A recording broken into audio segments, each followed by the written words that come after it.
Seperti yang sudah kita ketahui, makhluk hidup diklasifikasikan menjadi 4 kingdom, dan kingdom Monera merupakan salah satunya.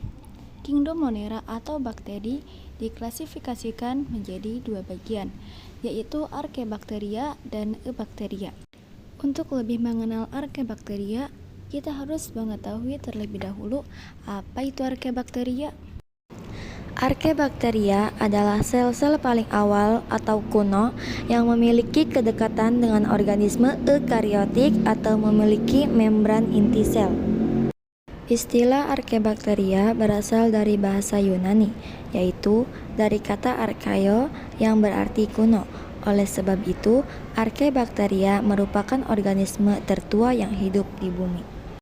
Jika Archaebacteria merupakan bakteri kuno, lalu di mana ya habitat Archaebacteria?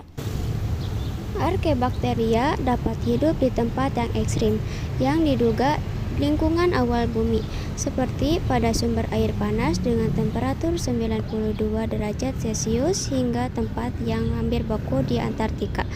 Archaebacteria juga dapat ditemukan pada tempat-tempat dengan kadar asam atau kadar garam yang sangat tinggi. Lalu bagaimana ya dengan ciri-ciri Archaebacteria? Nah, Archaebacteria mempunyai ciri-ciri. Yang pertama, ukurannya sekitar 1/10 diameter hingga 15 mikrometer. Kedua, membran selnya tersusun atas lemak berupa ikatan ether dan unit isopren. Ketiga, selnya bersifat prokariotik atau tidak mempunyai inti sel. Keempat, tidak mempunyai RE atau retikulum endoplasma, mitokondria, lisosom, dan badan Golgi. Yang kelima, hidup secara koloni atau berkelompok dan soliter atau sendiri. Yang keenam, reproduksinya dengan cara pembentukan tunas, pembelahan biner, dan fragmentasi. Dan yang terakhir adalah Archaebacteria mengandung asam nukleat berupa RNA. Next, kita akan mempelajari mengenai jenis-jenis Archaebacteria beserta habitatnya.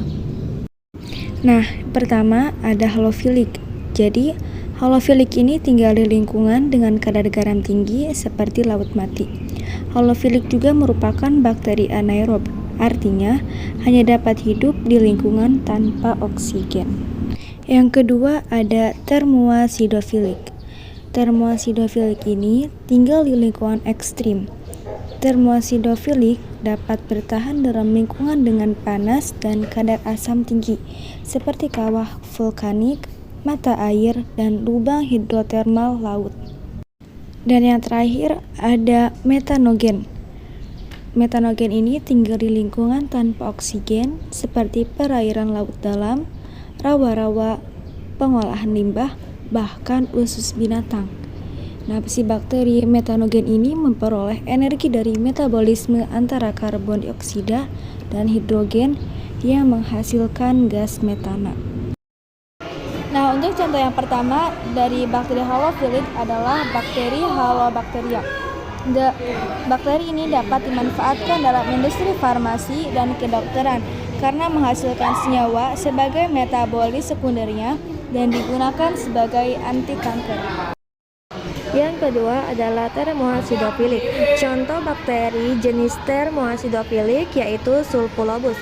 Bakteri ini digunakan untuk menunjukkan persamaan transkripsi pada archael dan eukarial.